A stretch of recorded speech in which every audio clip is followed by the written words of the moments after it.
के गमखार साहिब अबरार व खियार सैयद आलम नूर मुजस्सम जनाब मोहम्मद रसूलुल्लाह सल्लल्लाहु ताला अलैहि वसल्लम की बारगाह बेकस पनाह में झूम कर हदिये दुरूद पाक पेश फरमा ले। अल्लाहुम्मा अला सय्यिदिना मौलाना मुहम्मद वाला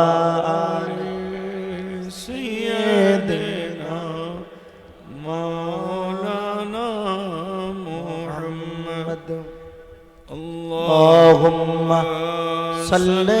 और अपने क़ुलूब अज़हान को मुनव्वर मुजल्ला कर रहे थे। आज ये देखकर बेहद खुशी हो रही है। यूँ तो गुरिया नगर में एक सालों से 40 साल के करीब हो रहा है मुझे आते हुए। मस्जिद के करीब रोड के किनारे पतली पतली सी जगह पे आप जलसा करते थे जगह तंग होने की वजह से। लेकिन आज आपने जो ये पंडाल सजाया है ये देखकर बड़ी खुशी हो रही है। माशाअल्लाह। कि ये ज़मीन किसकी है? आए दान कर दिया। हाँ माशाअल्लाह माशाअल्लाह, ये तो बहुत अच्छा हो गया, बहुत अच्छा। जिसने दान किया अल्लाह उसको जज़ा दे और समाज ने इसको ख़रीद लिया, ये बहुत अच्छा काम किया है ना। मुस्तक़बिल में भविष्य में इंशाअल्लाह ताला यहाँ बेहतर काम होगा। अब क्या इरादा है वो तो हमें मालूम नहीं, लेकिन जलसा इस वक्त बहुत अच्छा लग रहा है। दीन मिल्लत के लिए ही कोई ना कोई काम होगा इंशाअल्लाह ताला, है ना। तो दुआ करते हैं कि अल्लाह ताला आप लोगों को और उन्नति दे और तरक्की दे और कामयाबी दे और दीन का ये जज्बा सलामत रहे। और इसी हौसले के साथ आप लोग मिलकर मोहब्बत के साथ दीन का काम करते रहिए। अल्लाह ताला आप सबको बहुत जज़ा अता फरमाए, बहुत अजर अता फरमाए। आप लोगों को यहाँ अच्छा लग रहा है ना? हमको तो बहुत अच्छा लग रहा है इस वक्त, है ना। बहुत दिल से दुआ है आप लोगों के लिए कि आप लोगों ने ये एक बड़ा काम किया। अल्लाह ताला आप सबको इसका अजर अता फरमाएगा इंशाअल्लाह ताला। बहरहाल वक्त भी काफ़ी हो चुका है, तो थोड़ी देर अगर आप इजाज़त दो तो मैं भी कुछ बयान कर दूँ। कि सुनबेन बड़े जावेन की करबेन कत मानुष सुनबेन ना, हाथ तुले बोलो ना। देखो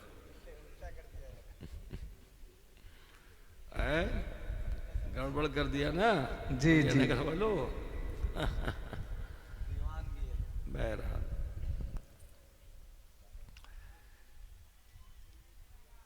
मैंने जिस आयत करीमा के एक अंश की तिलावत की है, पूरी आयत करीमा नहीं पढ़ी है, आधी आधी करीमा पढ़ी है, ठीक है। अल्लाह रब्बुल इज़्ज़त इरशाद फरमाता है वश्शम्सु तजरी लिमुस्तक़र्रिन लहा, और सूरज अपने मुस्तक़र पर तैर रहा है। अल्लाह ताला कादिर मुतलक है। ये उसकी कुदरत के उसने लफ्ज़ कुन का ऐलान किया। जैसे ही कहा हो जा, तो इतना अल्लाह का फरमाना था कि मखलूक तख्लीक हो गई। ज़मीन बन गई, पहाड़ बन गया, पानी हो गया, आगुन हो गई, ठीक है, आसमान हो गया, चंद्रो नक्षत्रों सब बन गए। और ये उसकी मर्जी कि उसने जिसे जहाँ चाहा जगह दे दी। अगर वो चाहता तो पृथ्वी आसमान पे होती और सूरज ज़मीन पे होता, है ना। ये तो उसकी मर्जी है कि उसने जिस मखलूक को जहाँ चाहा जगह दी। किसी को ज़मीन में जगह दी, किसी को ज़मीन पर जगह दी, किसी को पहाड़ में जगह दी, किसी को पहाड़ में जगह दी, किसी को पानी में जगह दी, किसी को पानी पर जगह दी, हवा में, गगन में, आसमानों में, आसमानों के ऊपर भी अल्लाह ने जहाँ चाहा जिसे जगह अता फरमा दी। आसमान दुनिया में अल्लाह ताला ने अनगिनत सितारों को, नक्षत्रों को वजूद अता फरमाया, जिसको ब्रह्मांड कहते हैं। जानते हो कि नहीं जानते हो तुम लोग? गैलेक्सी कहते हैं अंग्रेजी में, बांग्ला हिंदी में उसको ब्रह्मांड बोलते हैं। सितारों का ब्रह्मांड है। चमकने वाले सूरज, चमकने वाले सितारे हैं, लेकिन अल्लाह ने हर चमकने वाले सितारे को चुना नहीं। सब अपनी अपनी जगह पे टिमटिमा रहे हैं। उन्हीं सितारों में से अल्लाह ताला ने सूरज को चुन लिया। अब जब सूर्यों को चुना तो अल्लाह ताला जिसको चुनता है, जिसको सिलेक्ट करता है, उस पर अपना हुक्म नाफिज कर देता है, हुक्म के अमल में लगा देता है। तो सूरज को अल्लाह ताला ने हुक्म के अमल में लगा दिया कि शुकाले उदय होते हुए, संध्या वेला अस्त होते हुए, है ना, बांग्ला वैसे बोलते हैं ना, शुकाले उदय होवे, संध्या वेला अस्त होते हुए। सूरज ने अल्लाह का हुक्म मान लिया। वो भी मखलूक है, वो भी थक जाता, लेकिन उसने अपनी थकान का ख्याल नहीं किया। अल्लाह का हुक्म माना, सुबह को निकला, शाम को डूबा, सुबह को निकला, शाम को डूबा। ये अमल वो करने लगा। तो जब कोई चीज चक्कर लगाने लगती है, रोटेशन होने लगता है उसमें, तो रोटेशन से पावर होता है, पावर बनता है। कोथा बुझ रहे हो ना? जैसे मिसाल के तौर पर जनरेटर तुम चलाते हो, हंडी लगाया तुमने, तो जब हंडी लगाते हो तो उसमें एक चक्का होता है जो घूमता है। तो जब वो घूमता है तो उससे पावर बनता है कि नहीं बनता है ना भाई?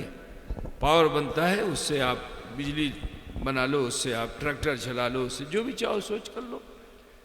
उसी व्हील के ऊपर सब वो जितना राउंड करेगा, स्पीड करेगा, उतना पावर बढ़ जाएगा। यही तो होता है ना। मालूम क्या हुआ कि रोटेशन से पावर बढ़ता है। तो वो सूरज जब सुबह को निकला, शाम को डूबा, सुबह को निकला, शाम को डूबा, तो अल्लाह ने उसमें पावर दे दिया, सोलर एनर्जी दे दी। ठीक। अब सोलर को बंगला में क्या कहते हैं? सौर ऊर्जा। क्या बोलते हैं? तुम लोग बुझता है कि नहीं बुझता है? सौर ऊर्जा, सूरज की ऊर्जा। तो आसमान में वो रहता है, लेकिन जब अल्लाह ने उसको पावर दिया तो कहा, ए सूरज, तू रहता तो आसमान में है, लेकिन सुन, मैंने तेरी निजामत दुनिया में रख दी है। अब जब तक तेरा सोलर सिस्टम दुनिया में रहेगा, दुनिया कायम रहेगी। ये सोलर सिस्टम नहीं रहेगा तो दुनिया कायम नहीं रहेगी। न चिड़िया चहकेगी, न कलियां चटकेगी, न आबशार झरने से नकबगी आएगी, न दरिया में रवानी आएगी, न पहाड़ों में बुलंदी आएगी, न हवा चलेगी, न ऑक्सीजन होगी, किच्चू होवे ना, संपूर्ण शेष हो जावे, नष्ट हो जावे। ठीक है? बुझ गया कि नहीं बुझ गया? तुम्हारे हिसाब से मुझे बोलना पड़ता है। ठीक। संपूर्ण नष्ट हो जावे। सोलर सिस्टम पे, सूर्य के निजाम पे ही दुनिया का निजाम है। सूरज से रोशनी आती है तो आपके बदन में भी थोड़ा ताकत आती है, हरारत आती है। अगर 5 दिन सूरज ना निकले तो बोलो परेशान होते हो कि नहीं होते हो? है ना? सूर्य उदय होलो ना, सूर्य निकल लो ना, तो बादल, चिंता होती कि नहीं होती है? मेरे अजीज, उसी आसमान में धरती की तरह एक और मखलूक है जिसको चंद्रो कहते हैं। जिसको क्या कहते हैं? चंद्रो। जैसे जमीन में कोई रोशनी नहीं है, आलो नहीं है, ऐसे ही चांद में भी कोई आलो नहीं है। तो जब इसको पावर मिला तो इसको तो हिंसा होनी चाहिए थी। आमियो छिलम, हमको क्यों नहीं मिला? आमियो गोल आछी, सूर्यो गोल आछे। ठीक আছে? আমিও ঘনত্ব রাখছি, সূর্য ঘনত্ব রাখছে। ओखने आगुन आमी ठंडा, अल्लाह ने हमको क्यों नहीं ये पावर दिया, हमको क्यों नहीं हुक्म दिया, तो उसको ईर्ष्या होती। लेकिन वो चंद्रो बड़ा समझदार था, कहा जिसको अल्लाह इज्जत दे दे उसकी शान में खोती मत करो। जिसको, समझ रहे हो कि नहीं समझ रहे हो तुम लोग, जिसको अल्लाह इज्जत दे दे उसकी शान में खोती मत करो। कामयाब होना है तो उसके पीछे पीछे चलो। सुभान अल्लाह, सुभान अल्लाह। उसके पीछे पीछे चलो। तो आसमान में रहने वाला वो चंद्रो, सूरज से उसने ईर्ष्या नहीं की, हिंसा नहीं की, घृणा नहीं की, उससे भालोबासा हो गई। भालोबासा कहा कि अल्लाह मेरा हमजिन्स है ये, मुझे तूने ये खूबी नहीं दी लेकिन मेरे भाई को तो दी है ना, तो मैं इसका साथ दूंगा। जेखने जाबे अमियो जाबो, जखने जाबे अमियो जाबो, जखने जाबे अमियो जाबो। सूरज निकला, चंद्रो पिछने पिछने चढ़ा, पिछने पिछने जवाल हुआ, पिछने पिछने।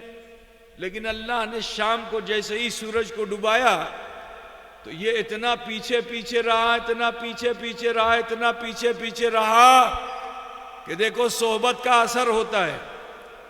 मिसाल के तौर पर हम लोग अगर किसानी करें तो एक यहां तो अंजीर होती नहीं है, एक फल होता है उसका नाम अंजीर है। तो अंजीर के बगल में अगर अंजीर फला और वो फल लाल हो गया तो उसकी लाली दूसरी अंजीर कबूल कर लेती है। कोई बुझ गया कि नहीं बुझ गया, वो भी लाल हो जाती है। और आसान बता दूं कि एक होता है खेत में खरबूजा, तुम्हारे वहां वो भी नहीं होता है। खरबूजा होता है, तुम लोग देखे हो? तरबूज तो तुम लोग देखते हो, है ना? एक होता है खरबूजा, बिहार में भी होता है, यूपी में भी होता है, राजस्थान में भी होता है। वो तो खरबूजा गोल गोल होता है, पीला पीला ना। तुमने बंबई में बहुत देखा होगा ना, तो मुंबई में तुम लोग बहुत रहते हो, देखा ही ना।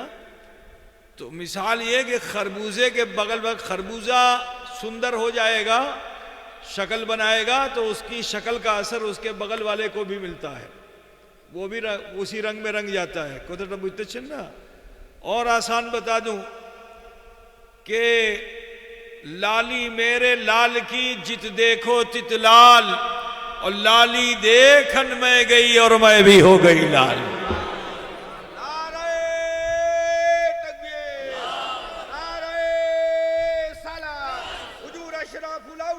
अच्छा, और आसान बता दूं, एक होता है मैग्नेट, दूसरा होता है लोहा, है ना? एक चुंबक होता है और एक होता है लोहा। लोहे में तो पावर नहीं होता है, लेकिन अगर वो चुंबक से लग जाए तो बोलो उसके बाद जब तुम उसे अलग करो तो उसमें पावर होगा कि नहीं होगा? बुझ गया कि नहीं बुझ गया? पावर तो था चुंबक में। चुंबक को क्या बोलते हो तुम लोग? मैग्नेट को क्या बोलते हो? चुंबक ही बोलते हो ना। तो अब चुंबक से अगर लोहा लग जाए तो लोहे में तो नहीं है पावर, लेकिन लग गया तो पावर आएगा कि नहीं आएगा? इतना पावर आएगा कि उसके पीछे अगर कोई हो तो वो भी लग जाए तो उसमें भी पावर आ जाएगा। पता बुझ गया कि नहीं बुझ गया? उसके पीछे रहने वाले के पास भी पावर आ जाएगा।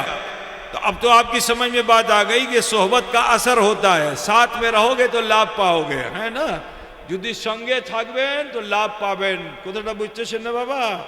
संगे थाकबेन तो लाभ पाबेन। सूर्यों के संगे चंद्रो हो गया।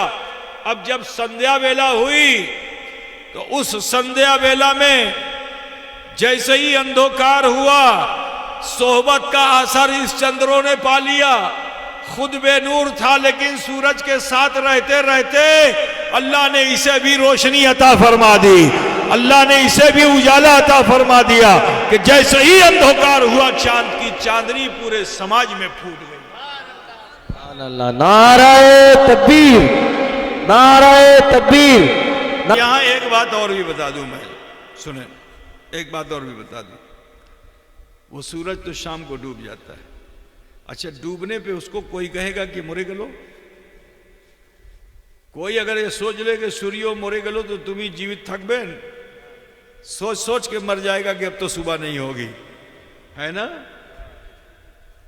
तो जो चीज डूब जाती है, सूरज डूब गया तो सूरज मरा नहीं, छुप गया, है ना। तो बिला तमसील और तशबीह मुझे कह लेने दो कि जो आज नबी के ताल्लुक से ये कहते हैं नबी बोरे गलेन, उनको समझाना चाहिए कि जब सूरज रात के अंधेरे में छुप गया तो सुनो, इसी तरह अल्लाह ने मौत का गलबा नबी पर डाल करके नबी को इस दुनिया में छुपा दिया। इसलिए छुपा दिया क्योंकि उनके पीछे चलने वाला अबू बकर है, उनके पीछे चलने वाला उमर है, उनके पीछे चलने वाला उस्मान है, उनके पीछे चलने वाला अली है, उनके पीछे चलने वाले सहाबा हैं। तो नबी को इसलिए छुपाया गया कि नबी तो नूर है लेकिन ये नूर वाले नहीं हैं। अब इन्हें छुपाया इसलिए गया कि अबू बकर अपनी सदाकत के साथ चमके, उमर अपनी अदालत के साथ चमके, उस्मान अपनी सखावत के साथ चमके, अली अपनी शजाअत के साथ चमके और हसन और हुसैन अपनी शहादत के साथ चमके। और गौस ख्वाजा जिनके नाम की तुम कॉन्फ्रेंस किए हुए हो, गौस ख्वाजा अपनी विलायत के साथ चमके। सुभान अल्लाह, सुभान अल्लाह, बहुत को भाग है। खुदा बुझ गया कि नहीं बुझ गया, है ना। अब सुनो, अल्लाह ने सूरज को पावर दिया है, शक्ति दिया है, और उसके सोलर सिस्टम से दुनिया चल रही है। पत्ती में हरियाली है, अभी लीचू आ गई तो कल आम आ जाएगा, है ना। फूल भी आएगा, फल भी आएगा, इसी सूरज की वजह से। लेकिन यही सूरज की गर्मी जमीन के 3 हिस्से में पड़ती है जहां पानी है, जिसको समुद्रों कहते हैं। क्या कहते हैं? समुद्रों कहते हैं। तो जब समुद्र पे सूरज की रोशनी पड़ती है तो तुम लोग तो बंबई में रहते हो, दिन में देखो समुद्र में जोश आता है? नहीं आता, हल्का रहता है। दिन में जोश नहीं आता है, हल्का रहता है, क्योंकि सूरज की गर्मी से वो गर्म हो जाता है। लेकिन रात में जैसे ही चांद की चांदनी उस पानी पे पड़ती है और उसकी गर्मी को ठंडक में बदल देती है चांदनी, तो अब उस पानी में जोश आता है। साइंस कुछ कहती है लेकिन मैं कुछ कहता हूं, मेरी सोच कुछ और है कि उस पानी पर जब चांद ने अपनी चांदनी के जरिए एहसान किया ना, तो वो एहसान फरामोश पानी नहीं था। उसने कहा, इतनी दूर से तूने मेरे ऊपर एहसान किया, আমি আপনার चरण स्पर्श করব, আমি আপনার संगे साक्षात করব। था जमीन पे बड़ा लतीफ पानी, चुल्लू में लो तो रुक ना सके, कतरे कतरे बह जाए, लेकिन उसने भी तय कर लिया, আমি चंद्रमा কাছে আমি যাব और उनर संगे साक्षात करबो, उनर चरण स्पर्श करबो। ठीक है। तो पानी में जोश पैदा हुआ, जिसको ज्वार भाटा कहते हैं। तुम लोग सुना कि नहीं सुना, है ना। बंबई गए होगे तो देखा होगा, हाजी अली पे पूरा जोश रहता है ना, नरीमन पॉइंट पे पूरा जोश रहता है ना। ज्वार भाटा उसको कहते हैं। रात जैसे ही होती है अब हाई टाइड आ जाता है, जोश आता है 50 फीट ऊपर, 100 फीट ऊपर, 200 फीट ऊपर, लेकिन फिर नीचे जमीन की ग्रेविटी उसे खींच लेती है, फिर वो नीचे आता है, लेकिन फिर मुकाबला करके ऊपर जाता है, फिर नीचे आता है। तो ये जो पानी का रोटेशन है, मैंने बताया कि रोटेशन से पावर आता है। जब आप रोटेट होगे तो आप में पावर आएगा। कोथा तो बुझते छे ना बाबा। तो सुने, अब इस रोटेशन का असर ये हुआ कि पानी गैस बन गया। अब जो गैस बना तो जमीन की जो कशिश थी, कशिश समझते हो नहीं, ग्रेविटी, खिंचाव, वो शेष हो गया। अब जमीन जो है पानी को खींच नहीं पा रही है, क्योंकि वो गैस बन गया। तो जो चीज गैस होती है वो ऊपर की तरफ जाती है ना। अब ये गैस ऊपर की तरफ जाने लगा इसी नियत से कि আমি चंद्रमा काछे जाबो, उनर चरण स्पर्श करबो, उनर संगे साक्षात करबो। ठीक है, क्योंकि उनका एहसान मेरे ऊपर है मेरे अजीज। मगर जो आशिक हो जाता है ना, जो किसी को चाहने वाला हो जाता है, उसे उसके महबूब को हर वक्त दिखाया नहीं जाता है, बस थोड़ी सी झलक दिखाई जाती, फिर पर्दा लगा दिया जाता है। तो अब जब ये आसमान की तरफ जाने लगा, एक मंजिल ऐसी थी कि मिल ही लेता कि अचानक अल्लाह के हुक्म से उसे रोक दिया गया। कि तुम्ही जाते परबना, तुम्ही आशिक आचेन जाते परबना। तो ये जो बादल, ये जो गया था गैस, ये बादल बन गया। अब जब बादल बन गया तो कानने लगा, कानने लगा तो पानी गिरा जमीन पे। अब जो पानी गिरा जमीन पे तो जमीन अगर सूखी थी उसको तर कर दिया, खेत में गिरा तो खेत को हरा भरा कर दिया, बगान में गिरा तो बगान को हरा भरा कर दिया, मैदान में गिरा तो मैदान को हरा भरा कर दिया। जहां आसमान से गिरा हुआ पानी गिरता है उस जगह को वो हरा भरा कर देता है। ठीक है ना भाई? बुझ ऐसा होता है कि नहीं होता है? बिजली से ही तो हरियाली आती है, बिजली से हरियाली आती है। पानी गिरा, जमीन पे पानी गिरा, जिस जगह गिरा हरा भरा कर दिया। मुसलमानों मुझे कह लेने दो, पानी तो सिर्फ पानी ही होता है ना, चाहे वो समुद्र का पानी हो चाहे आसमान का पानी। कहां से गया था? समुद्र से गया था। देखो समुद्र की तहजीब क्या है, समुद्र का पानी खारा होता है, आप उसको पी नहीं सकते, बहुत नमकीन पानी होता है ना? पानी पी सकते हो? अगर उस खारे पानी को खेत में लाके डाल दो तो तुम्हारा संपूर्ण धान नष्ट हो जाए। ठीक है, যেটা তুমি চাষ করবে সেটা হবে না, गाछ में डालेगा तो गाछ जल जाएगा, ठीक है, खेत में डालेगा तो खेत जल जाएगा। जहां ये पानी जाता है जला देता है। मालूम क्या हुआ कि समंदर के पानी की सलाहियत क्या है कि वो जला देता है। खेत में जाए तो खेत को जला दे, मनुष्य पी अगर पानी को पी ले तो पेट जल जाए। पानी तो पानी है, लेकिन इस तहजीब से निकलकर और नूरियों की तहजीब में यहीं से कुछ थोड़ा सा पानी गया था, गैस बन करके जो बादल बना, अब वहां से जब लौटा तो बोलो वही असर है जो समंदर के पानी में है? नहीं, कल तक खारा था लेकिन जब नूरियों की तहजीब में मिल गया, अब वहां से जब लौटा तो वो पानी खारा नहीं मीठा है। मीठा पानी है ना भाई, वो बहुत मीठा पानी, मिनरल पानी है, उससे अच्छा पानी कोई नहीं है, बरसात के से अच्छा पानी कोई नहीं है ना? तो एक पानी वो है जो जला देता है और दूसरा पानी वो है जो जिला देता है। पानी में दो क्वालिटी है कि नहीं है? अरे बोलो ना भैया, पानी दो क्वालिटी का हुआ ना, तो फिर तुम कैसे नबी को अपनी तरह कहते हो? नबी को अपनी तरह कैसे कहते हो? नबी अमर मोतन, नबी अमर मोतन। अरे जब दो पानी एक जैसे नहीं हो सकते तो बशर और मुस्तफा लासानी एक जैसे कैसे होंगे? पता पूछ गया? सुभान अल्लाह। बात को समझ रहे हो ना? आसानी से समझा रहा हूं मैं आपको, अल्लाह करे कि मन में ढुका रहे, है ना? क्योंकि आज के जमाने में लोग इधर उधर बहुत भाग रहे हैं, तो ईमान व अकीदे की इस्लाह बहुत जरूरी है। ठीक है ना? अब सुनो, पानी गिरा, हरियाली आ गई, जीवन दे दिया उसने, लेकिन मिलने की तड़प, मिलने की ताब आप अभी भी है। बादल के ऊपर भी उसने जोश दिखाया, फिर गैस बन गया, और गैस बना तो और ऊपर गया, लेकिन फिर रोक दिया गया, तुम साक्षात करते पारबे ना। तो जब रोका गया तो जानते हो क्या बना? शबनम, जिसको तुम शीत कहते हो। क्या बोलते हो? शीत कहते हो ना? शीत, रात में शीत गिरती है ना, तो शीत कहते हो।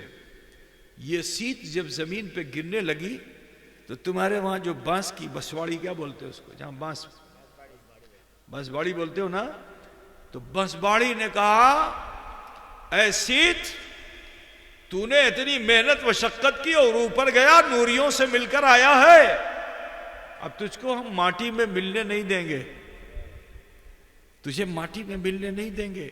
तो सांप और बांस ने अपना मुख खोल दिया, जैसे ही मुख खोला पानी उसके अंदर, उसने मुख को बंद कर लिया। लेकिन अल्लाह ताला ने इंसान को अशरफुल मखलूक़ात बनाया, अपना खलीफा बनाया है, तो ये इंसान अल्लाह की बहुत सी मखलूक का हशर इसी दुनिया में कर देता है। मिसाल के तौर पर आप किसी को छप्पर बनाना है, घर बनाना है, ठीक है, टेंट लगाना है, तो क्या करेगा? बांसवाड़ी में जाएगा, बांस को काटेगा। अब जो बांस को काटेगा तो फाड़ेगा भी, ऐसा करता है कि नहीं करता? अब जो फाड़ेगा बांस को तो उसी बांस के अंदर वो एक कतरा जो उसने लिया था, जब फाड़ेगा तो पानी नहीं निकलेगा, बंसलोचन हो जाएगा। और ये बंसलोचन जो होता है ये बहुत सी उसूद में काम आता है, बड़ा कीमती है। कोथा बुझ गया ना। बसवाड़ी ने कहा माटी में मिलने नहीं देंगे, अनमोल बना दिया। आओ, मैदान में गिरने लगा तो अल्लाह की मखलूक गाय, अब उस गाय ने भी कहा कि ए पानी तुझे हम मिट्टी में नहीं मिलने देंगे।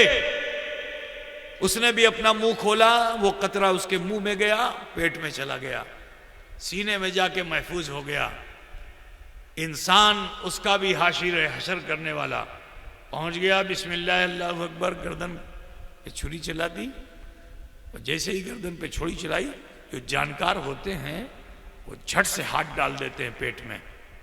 और जब पेट में हाथ डालते हैं तो कभी कभी वहां से कुछ निकलता है, उसको कहते हैं गावलोचन। क्या कहते हैं? पीला पीला होता है।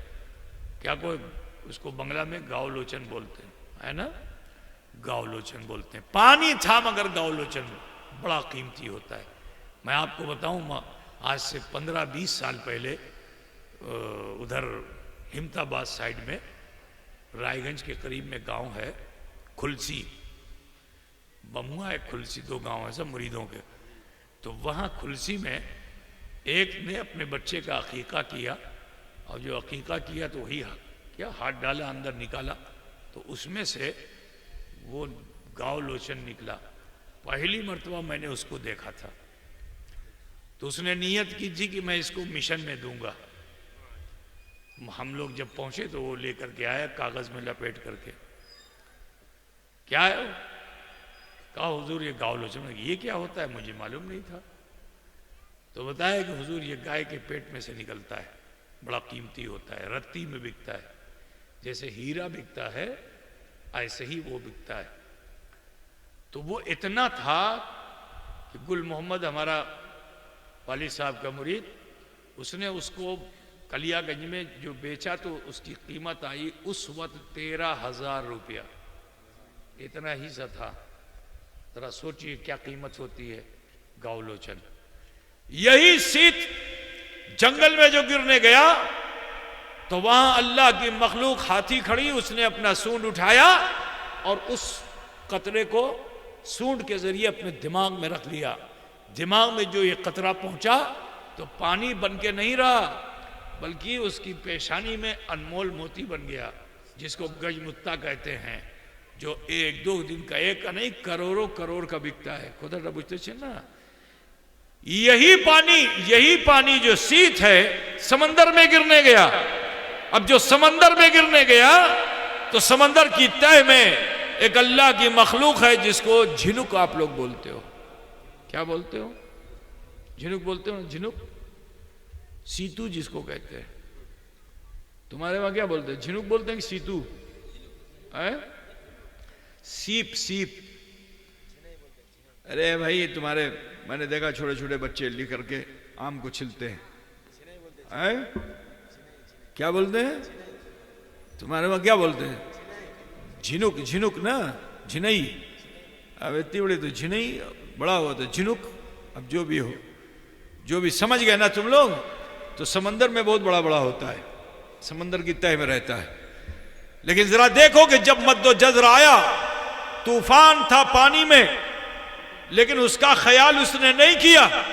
समंदर की तह से निकल करके समंदर के ऊपर आया और उसी कतरे की तलाश में है जिसे शबनम कहते हैं। मुंह खोल करके समंदर का पानी नहीं पीता, लेकिन जैसे ही वो कतरा गिरता है अपने मुख में लेके उसे पेट में रख के बंद कर लेता है और सीधा फिर मुकाबला करता है पानी से और उछलता कूदता किसी तरह से फिर वहां पहुंचता है जहां से आया था, जमीन समंदर की तह में, जहां सुकून है, शांति है। ठीक है ना? याकूत और जमरत के गाछ से और पत्थर से फिर चिमट गया। मगर मैंने बताया कि अल्लाह ताला ने इंसान को मखलूक का हाशिर बनाया है, तो डुबकी लगाने वाला, गोता लगाने वाला समंदर में गोता लगाता है और तह में जाकर उस झिनुक को निकाल कर अपने मैदान में लाता है और उसे खोल करके जब खोलता है तो वहां से पानी नहीं निकलता, वही कतरा जो उसके पेट में गया तो अनमोल मोती बन के निकलता है। कथा बोझते थे ना। तो सुनो अताए रसूल कॉन्फ्रेंस करने वालों, ये मेरे ख्वाजा का करम है कि वो हिंद में आए और उस सिलसिले को फैलाते हुए अखिए पाक तुम्हारे बंगाल में आए, अलाउल हक आए, नूर कुतुब आलम आए, हाफिज जाहिद बंदगी आए, सिलसिला चलता रहा, मखदूम अशरफ जहांगीर सिमनानी आए और फिर आगे सिलसिला चलता रहा तो तुम्हारे गुरिया नगर में अशरफुल औलिया आए और तुम्हें उन्होंने अपने दामन में जगह दे दी। तुम जैसे भी थे तुम्हें जगह दे दी।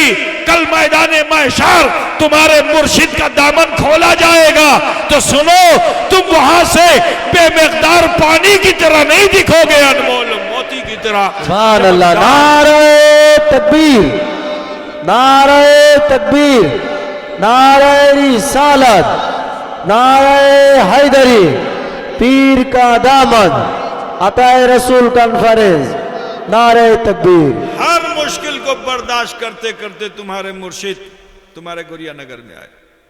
मैं जब पहली मर्तबा आया था यहाँ तो मुझे याद है कि हाजी उस्मान साहब के वहाँ क़याम था और हजरत की तबीयत ठीक नहीं थी तो मुझे भेज दिया था यहाँ मौलाना अकमल साहब के साथ। और ये जो रास्ता आज बहुत शानदार बन गया है, इस रास्ते में कमर कमर भर कीचड़ होता था और गोरू गाड़ी से खींच करके लेके आते थे। वो नहीं चल पाता था, उसको पिटाता था, फिर 8-10 लोग चक्के कुछ घुमाता था कीचड़ में घुस घुस करके, तब जाके गुरिया नगर आना होता था, है ना भाई। बच्चों को तो नहीं याद होगा, लेकिन जो लोग उम्र रसीदा हैं, मेरी उम्र के हैं या मुझसे कुछ कम के हैं, ज़्यादा के, उन्हें याद होगा, है ना। सोचो कितना कष्ट सहकर तुम्हारा मुर्शिद तुम्हारे वहाँ आया, है ना, और उसने तुम्हें अपने दामन में समेट लिया।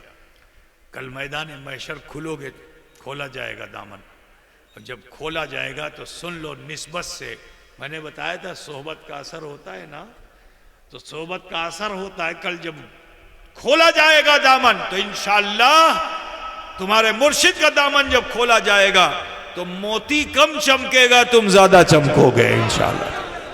ब्रदर इस्लाम, ये तो मामला हो गया सोहबत का। लेकिन सुनो, जिस तरह से अल्लाह ताला ने आसमान दुनिया में सूरज को चुना, इसी तरह से अल्लाह ने इंसानों के इस ब्रह्मांड में, इंसानों की इस गैलेक्सी में अल्लाह ताला ने उम्मत मोहम्मदिया को चुना। किसे चुना है? जो मुसलमान है उसको चुना, ठीक है ना। न किसी ईसाई को, न किसी यहूदी को, न किसी हिंदू को, न किसी जैनी को, किसी को नहीं चुना अल्लाह ने। किसको चुना?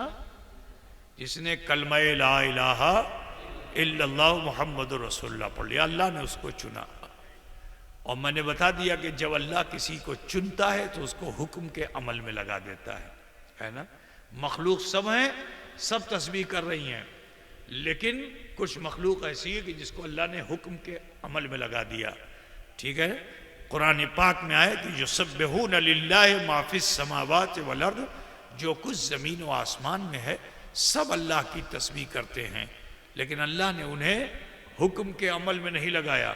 हुक्म के अमल में किसे लगाया? वमा खलक़तुल जिन्ना वल इंसा इल्ला लियअबुदून, हमने जिन और इंस को इसलिए पैदा फरमाया ताकि वो मेरी इबादत करें। मालूम क्या हुआ कि इबादत करना ही हुक्म का अमल है। तो बुझते थे ना।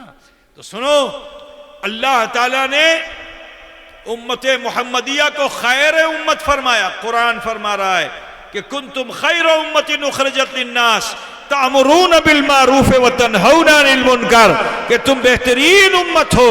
तुम्हें अल्लाह तबारक व तआला ने इंसानों के दरमियान से सिलेक्ट किया है, चुना है। चुनाव नहीं कराया, चुन लिया है। सबको जमा किया, एक ने आशो बुलाया, चुन लिया। को तो बुझ रहे हो ना। इसको कहते हैं सिलेक्शन। एक होता है इलेक्शन, एक होता है सिलेक्शन। अल्लाह ने इलेक्शन नहीं कराया, अल्लाह ने सेलेक्ट फरमाया। और कुरान में क्या रब फरमा रहा है? इरशाद फरमा रहा है रब ताला, कि कुंतुम खैर उम्मतिन उखरजत लिन्नास तामुरून बिल मारूफ व तनहौना अनिल मुनकर, कि तुम बेहतरीन उम्मत हो, तुम्हें अल्लाह ताला ने इंसानों के दरमियान से चुना है इसलिए क्योंकि तुम खैर उम्मत हो। और जो खैर उम्मत होता है वो अपनी मर्जी पर नहीं जीता, जब मन चाहे तो गांजा, जब भी चाहे तो शराब, जब भी चाहे तो जुआ, जब भी चाहे तो सूद। इसलिए तुम्हें नहीं अल्लाह ने पैदा किया मुसलमानों, अपनी मर्जी के काम छोड़ो क्योंकि तुम खैर उम्मत हो। ये बुराइयां समाज में जो है इसको निकालो। आज हमारे समाज में बड़ी बुराइयां आ गई हैं। कोई नशा कर रहा है, कोई जुआ खेल रहा है, कोई सूदखोरी कर रहा है, कोई उल्टे सीधे काम कर रहा है। डरो अपने रब से, मरना सबको है। देख रहे हो हालत कैसी है, सर पे जालिम और जाबिर हुक्मरान मुसल्लत हो चुके हैं। अब भी नहीं होश करोगे तो कब करोगे? हमारी मस्जिदें हमसे छीनी जा रही हैं, हमारी खानकाहों पर आंच आ रही है, हमारे मदरसों पे बुलडोजर चलाया जा रहा है। मुसलमानों अब नहीं होश करोगे तो कब करोगे? तो कहना यही है। मैं नहीं कहता कि तुम मुकाबले के लिए हथियार बनाना शुरू कर दो गांव गांव में, हथियार से कुछ नहीं होने वाला है, ठीक है ना। आपको मालूम है कि मैदान बद्र में मेरे नबी तशरीफ ले गए थे तो हथियार लेकर नहीं गए थे, किरदार लेकर गए थे। मालूम है कितनी तलवार थी? सिर्फ 2 तलवार थी। 2टा तलवार छिलो मैदान बद्र में। सोचो उन काफिरों के मुकाबले में 2 तलवार से मुकाबला हो सकता है? तो आपको मालूम है खजूर की टहनी भी तलवार बन गई थी। कदर बुझते ना, खजूर की टहनी भी मैदान बद्र में तलवार बन गई थी। हुजूर 2 तलवार ले गए थे, 8 या 9 घोड़े थे, बस 2-4 ऊंट थे, यही था मामला कुल। न तीर था, न कमान, न सिर्फ अल्लाह पे भरोसा करके खड़े हुए थे। बोलो बद्र के मैदान में कामयाबी मिली थी कि नहीं मिली थी? जवान तो जवान है, बच्चे कामयाब हो गए थे। मुआज और मुआविज कामयाब हो गए थे, बच्चे कामयाब हो गए थे। क्यों? क्योंकि वो तलवार बनाने की तहजीब अल्लाह के रसूल ने नहीं दी थी, किरदार बनाने की तबीयत होती अगर उनके पास तो साहबा ये कहते केनो आमी जाबो जाबो ना আমার কাছে কিছু আছে নাই কেমন আমি জঙ্গ করব, है ना। लेकिन वो सहाबा थे, उन्होंने तलवार नहीं देखा, नबी के किरदार को देखा, नबी के गुफ्तार को देखा, तो कामयाबी ने कदम चूमा कि नहीं चूमा? बोलो भाई। आज भी जरूरत इसी चीज की है। संगे रहो, भाग के इधर उधर मत जाओ, जुए खाने में मत जाओ, शराब खाने में मत जाओ, बुरी जगहों पे मत जाओ, तबीयत का जीना छोड़ दो। अल्लाह ने तुम्हें रोजी दे दी है तो इसका मतलब ये नहीं कि तुम गलत रास्ते अख्तियार करो, नहीं। जो संग तुमने अख्तियार किया है, जिसके साथ हो, ये दामन छूटना नहीं चाहिए। कतटा बुझते ना, संगे संगे जुदी थाकबेन तो पावर आसबे, ठीक है। अल्लाह फरमा रहा है कुंतुम खैरा उम्मतिन उखरजत लिन्नास तामुरूना बिल मारूफ व तनहौना अनिल मुनकर, कि जो खैर उम्मत होते हैं वो तबीयत पे नहीं जीते हैं, मुस्तफा की दी हुई शरीयत पे जीते हैं। जिटा अल्लाहर हुकुम সেটাই পালন করছে, যেটা নিষেধ সেটা করছে না। কথা বুঝ गया ना? अच्छा आओ, ज्यादा बात बढ़ाऊंगा नहीं, थोड़ी सी बात और कर सुनेंगे भाई आप लोग कि भाई समझ में बात आ रही कि नहीं आ रही है? कोथा समझ में आ रही ना? हाँ, तो बिगड़ के मत रहो, संभर के रहो।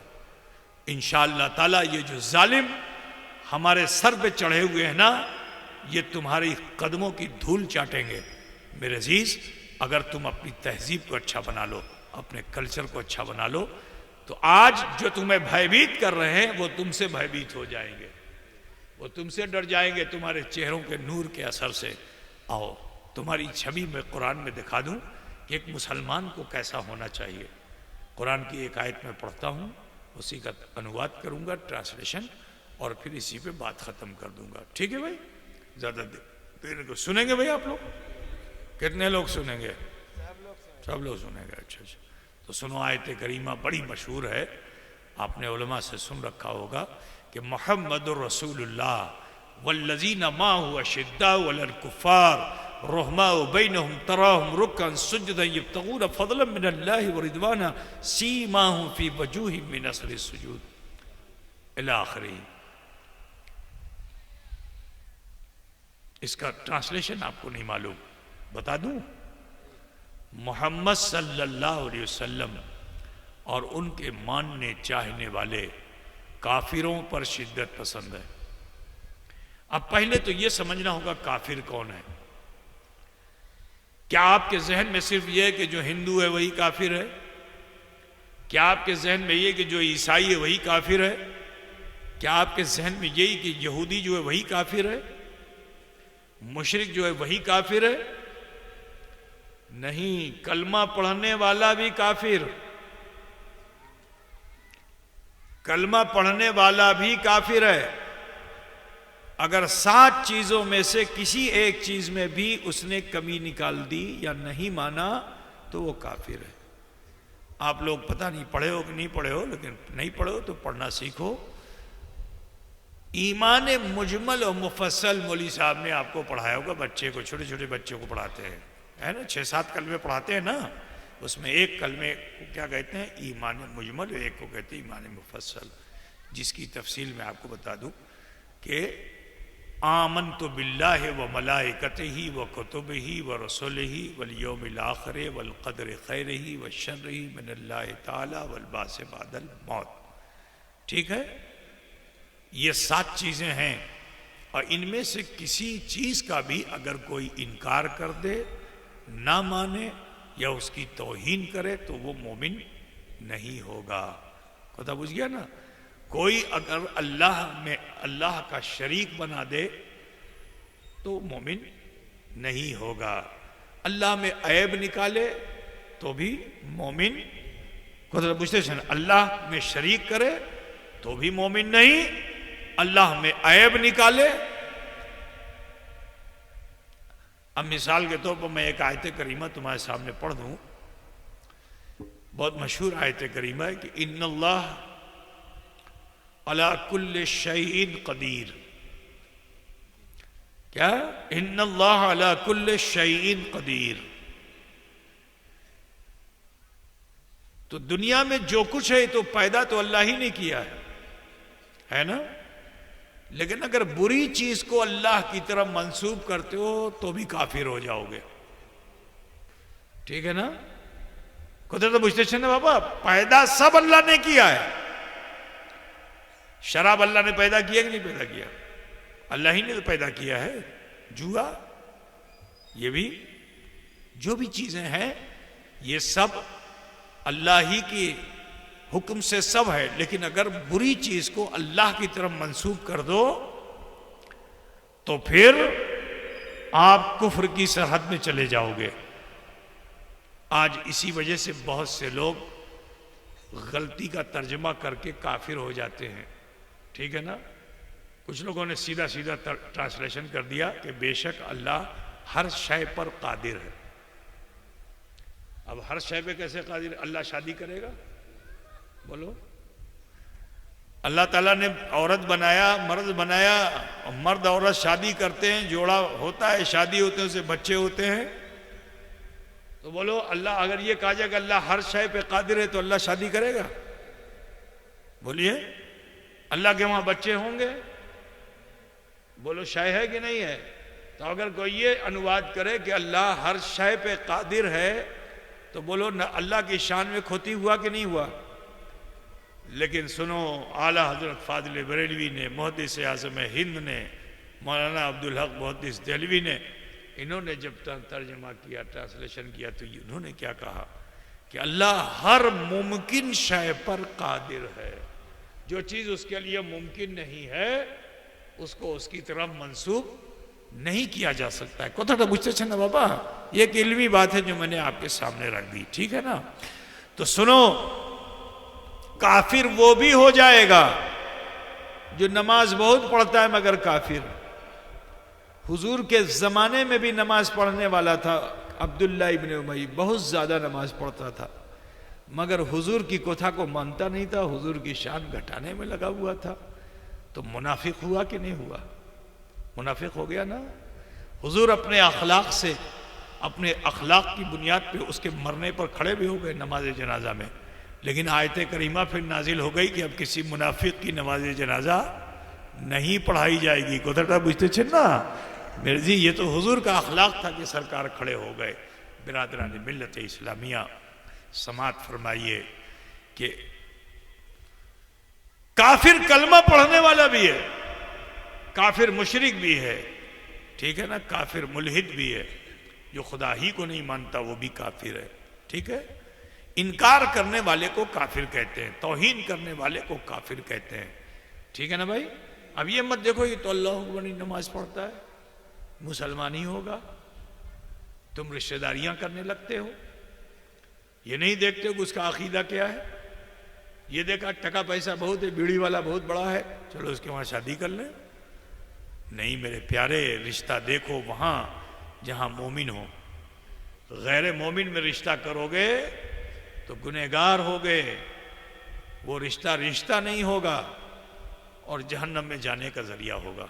मेरा काम है मुझे आपको बता देना, ठीक है।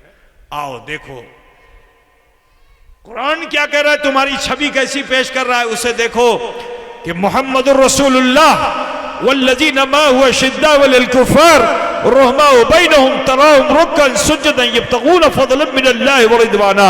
मोहम्मद सल्लल्लाहु अलैहि वसल्लम और उनके मानने चाहने वाले काफिरों पर शिद्दत पसंद है।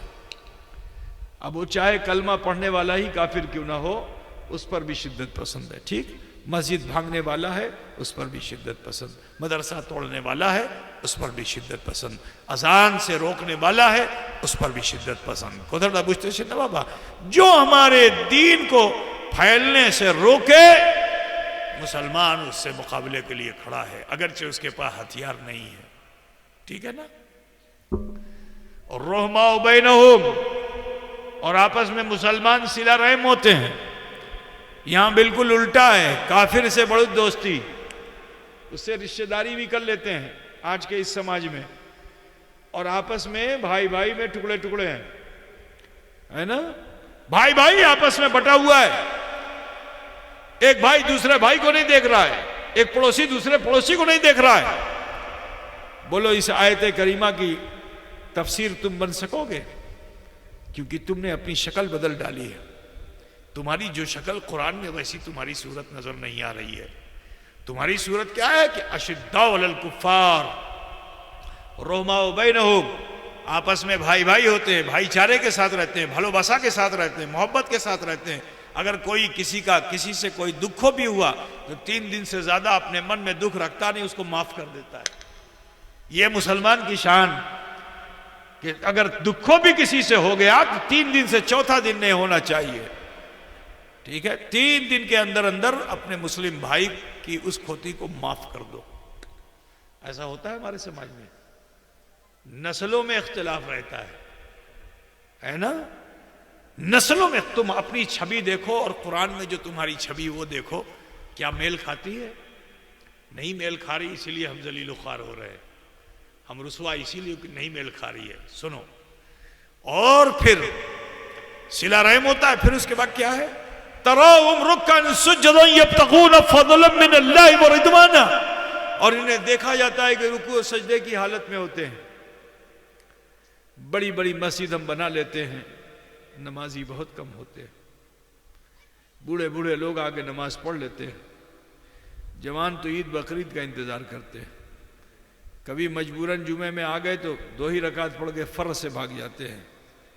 नहीं मेरे प्यारे, कुछ है बहुत नमाज पढ़ने वाले हैं, लेकिन सुनो, जो दिखावे और रिया की नमाज पढ़ने वाले हैं उनके लिए कुरान में आया है कि फवाइलुल लिल मुसल्लीन अल्लज़ीना हुम अन सलातिहिम साहून, वाइल है, जहन्नम का सबसे निचला हिस्सा है उन नमाजियों के लिए कि जो दिखावे की नमाज पढ़ते हैं, लोटा थाली लटकाए चले आ रहे हैं।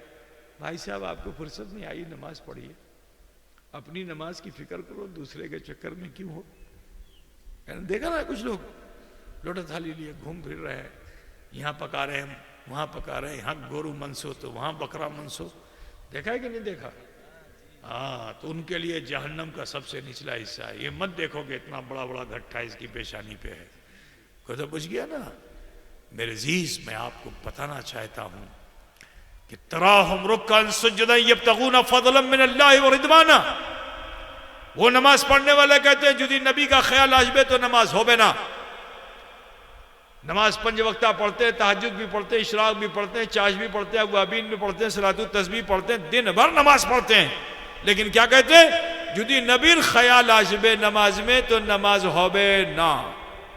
और कुरान क्या कह रहा है? तराहुम रुक्कन सुज्जदन यब्तगून फज़लन मिन अल्लाह। अब मालूम करना पड़ेगा कि अल्लाह का फजल है क्या? लौह है कि कलम है कि कुर्सी है? क्या है अल्लाह का फजल? जमीन है कि आसमान है? क्या है अल्लाह का फजल? तो जब हम गौर करते हैं दीन में तो पता यह चलता है कि ये जमीनो जमा, ये मकीनो मकान, ये चुनीनो चुना, ये सब कुछ तो किसके लिए है?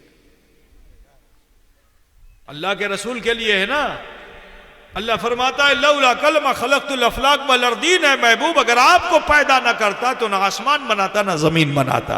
अल्लाह सुभान अल्लाह। ना आमी आसमान सृष्टि करतम ना आमी धरती सृष्टि करतम, किच्छु आमी सृष्टि करतम ना।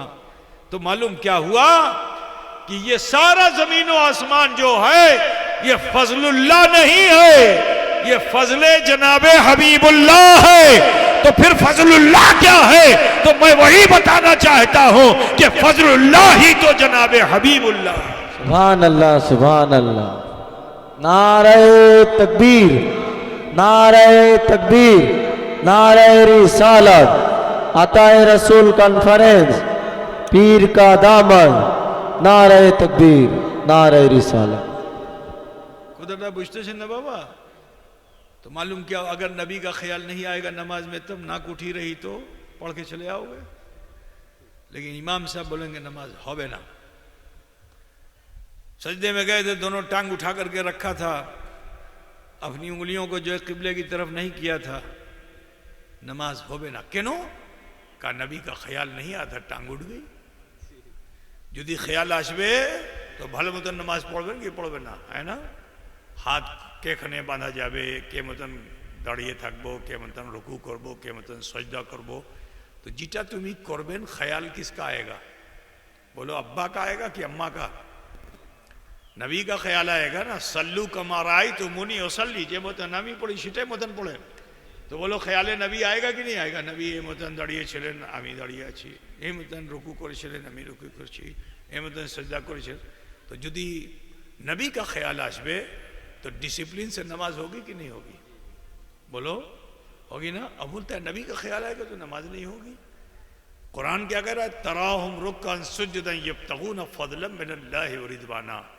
अब जो लोग ख्याल नबी में आ जाते हैं तो नूरे मोहम्मद का असर उनके चेहरों पे ऐसा होता है कि कुरान क्या कह रहा है?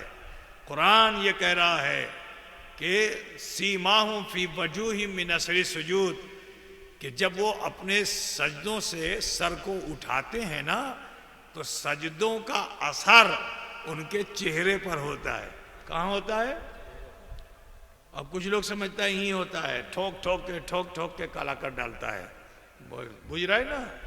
आजकल तो प्लास्टिक की चटाई आई है, बहुत जल्दी काला हो जाता है। 2-4 मतवा जहाँ ऐसे ऐसे किया गोरू की तरह, है ना, ऐसे ऐसे किया जा, निशान पड़ गया। कुदरत बुझते से ना होगा।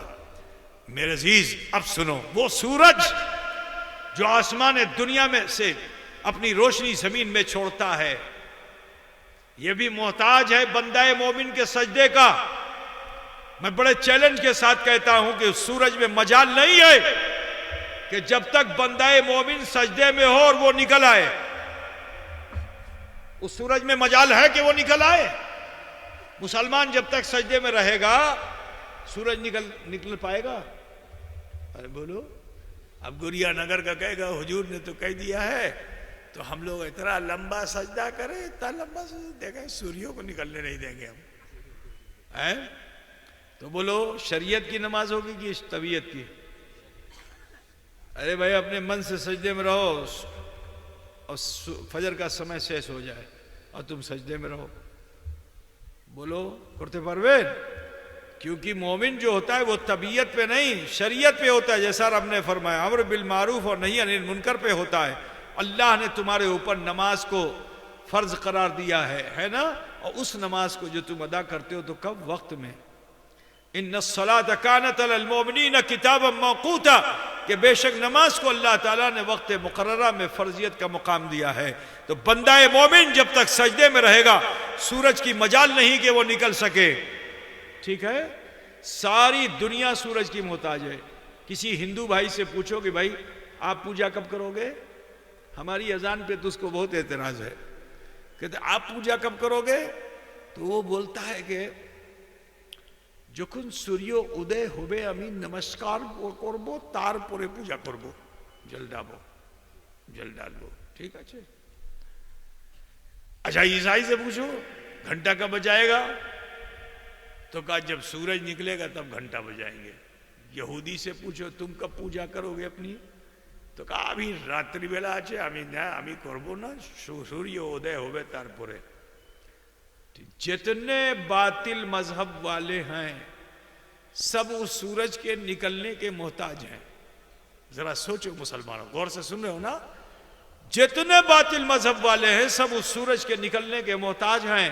लेकिन अल्लाह ने मुसलमानों को सूरज का मोहताज नहीं रखा, बल्कि सूरज को मोमिनीन का मोहताज बना दिया कि जब तक वो सजदे में रहेगा सूरज नहीं निकलेगा।